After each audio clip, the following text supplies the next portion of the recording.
S, இப்போ நம்ம பார்க்க போகிறது சிஏ ஃபைனல் போர்ட்ஃபோலியோ மேனேஜ்மெண்ட். பார்க்க போகிறதுன்னா போர்ட்ஃபோலியோ மேனேஜ்மெண்ட். எஸ், நம்ம என்ன நினைப்போம்னா இன்வெஸ்ட்மெண்ட் அப்படின்னும் போது ஷேர் பாண்ட் டிபென்ச்சர்ஸ் இதெல்லாம் நம்ம இன்வெஸ்ட்மெண்ட் பண்ணுவோம். என்ன பண்ணால் இது கிட் யூஸ் ப்ராஃபிட், அது மட்டுமா? பட் இதில் ரிஸ்க் இருக்குது. Don't pull all money in one place. அப்போ diversification is important. A portfolio mix of investment helps reduce risk, maintain returns அப்படின்றாங்க. இது ரொம்ப முக்கியமான விஷயம். போர்ட்ஃபோலியோ மேனேஜ்மெண்ட் தான் பார்க்குறோம். போர்ட்ஃபோலியோன்னா நிறைய இன்வெஸ்ட்மெண்ட்டை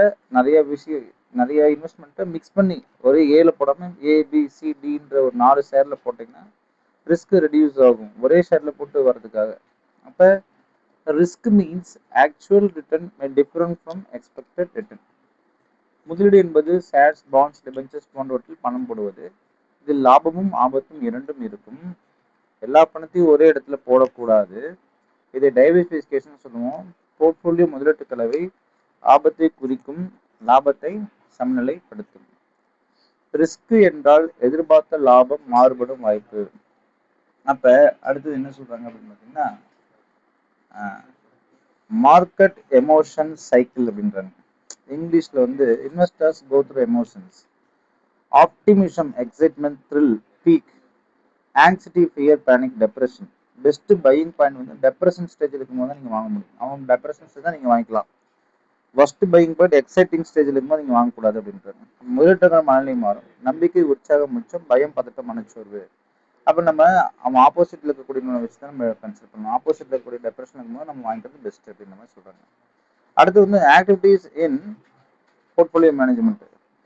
அதாவது selection of securities, construct portfolios and decide weights அப்படின்றது வந்து மிக முக்கியமான 3 பாயிண்டாக அவங்க கன்சிடர் பண்ணுறாங்க. செக்யூரிட்டிஸ் தேர்வு செய்து போர்ட்ஃபோலியோ உருவாக்குவது, அந்த எவ்வாறு எளிதில் எதில் போடுறது அப்படின்றத வெயிட்டேஜஸ் சொல்லுவாங்க. அடுத்து வந்து objectives of portfolio management. Safety of capital, stable income வரணும், கேபிட்டல் வந்து க்ரோத் ஆகணும், லிக்விடிட்டி எப்போனாலும் நம்ம மாற்றிக்கிற மாதிரி இருக்கணும், டைவர்சிஃபிகேஷன் ஒன்று இருக்குது, ஃபேவரபுளாக இருக்கணும். இதுதான் ரொம்ப முக்கியமான விஷயம். இது எல்லாத்துக்குமே தெரியும்னு நினைக்கிறேன். Phases of portfolio. Security analysis. Studies securities. Portfolio. Calculation of risk and returns. Portfolio selection. Choose best portfolio. Markowitz theory. Portfolio revision. Change portfolio based on market. Portfolio evaluation. Measures அப்படின்றாங்க. அடுத்து வந்து செக்யூரிட்டி அனாலிசிஸ். இதை பார்த்தாச்சு. இதான் வந்து முக்கியமான விஷயமாக கருதப்படுகிறது. போர்ட்ஃபோலியோ அப்படின்னா என்ன, எதனால இது ஃபங்க்ஷன் ஆகுது, எப்படின்றது நம்ம பார்த்தாச்சு. அடுத்து வந்து போர்ட்ஃபோலியோ தியரிஸ் நம்ம பார்க்க போறோம். Portfolio theories. Portfolio theory helps in selecting and combining investments. இந்த தியரி படிக்கும் பொழுது நம்ம செலக்ட் பண்ணலாம் கரெக்டாக, அல்லது இன்வெஸ்ட்மெண்ட்டை கம்பைனிங் பண்ணிக்கலாம். எல்லாத்தோடைய கோலும் கண்டிப்பாக maximise of return for given risk, minimise risk for given return. நம்ம அதிக லாபம் வேணும், ரிஸ்க்கு ரொம்ப குறைவாக இருக்கணும், அல்லது ரிஸ்க்கு குறைவாக இருக்கணும் கொடுத்த ரிட்டர்ன்ல. requires financial risk knowledge and proper decision making widely used by investment managers. அடுத்தது வந்து போர்ட்ஃபோலியோ தியரி என்பது முதலீடுகளை தேர்வு செய்வது எப்படி என்று சொல்லும். கொடுக்கப்பட்ட ரிஸ்க்கு அதிக லாபம், கொடுக்கப்பட்ட ரிட்டர்னுக்கு குறைந்த ரிஸ்க். இது அறிவு மற்றும் அனுபவம் தேவை. இது இருந்தால் தான் நம்ம பண்ண முடியும் அப்படின்றாங்க. அடுத்தது வந்து traditional approach. What is traditional approach? Focus on investors' personal factors, age, income, health, risk attitude, tax status. இதில் நம்ம ட்ரெடிஷ்னல் அப்ரோச்சை கன்சிடர் பண்ணுறோம். Basics rules.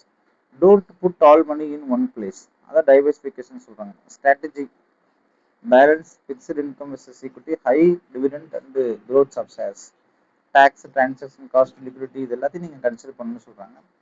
அப்போ செலக்ஷன் ஆஃப் செக்யூரிட்டிஸ் வந்து ஃபண்டமெண்டல் அனாலிசிஸ், டெக்னிக்கல் அனாலிசிஸ் சொல்கிறாங்க. Also consider expert advice, companies performance. அப்போ முதலீட்டாளர்களின் தனிப்பட்ட விஷயங்களையும், அவருடைய வயசு, வருமானம், உடல்நிலை, இது எல்லாத்தையும் எடுத்து தான் நம்ம என்ன செய்யணும், ஒரே இடத்துல பணம் போடாதீங்க அப்படின்னு நம்ம சொல்லணும். அடுத்தது டெக்னிக்கல் அனாலிசிஸ், எக்ஸ்பர்ட் அட்வைஸ், இதெல்லாம் நம்ம கேட்கணும் அப்படின்றது தான் இந்த மிக முக்கியமான விஷயம். அடுத்து வந்து பார்த்தீங்கன்னா மாடர்ன் அப்ரோச் மார்க்கெட் தியரி என்ன சொல்லுன்னா also called modern portfolio theory diversification and reduces risk. ஒரு ஷேர்ல போடாம நிறைய ஷேர்ல நீங்க கம்மியான பணம் போட்டீங்கன்னா உங்களுக்கு ரிஸ்க் வந்து என்ன சொல்லிட்டே வரும், டிகிரிஸ் ஆகிட்டே வரும். Return can be optimised. Yes, key concept focus risk returns. மார்க்கோவிட்ஸோட உருவாக்கியது. மார்க்கோவிட்ஸ் வந்து மாடர்ன் தியரின்னு சொல்லுவாங்க. இதோட பலன் என்னன்னு பார்த்தீங்கன்னா ரிஸ்க் குறையும், ரிட்டர்ன் நமக்கு நல்லா கிடைக்கும் அப்படின்றது அந்த கான்செப்ட். எஸ், இதை ஃபர்ஸ்ட் கான்செப்ட் வந்து பேசிக்காக போர்ட்ஃபோலியோ என்ன நம்ம தெரிஞ்சுக்கிட்டோம். தேங்க்ஸ்.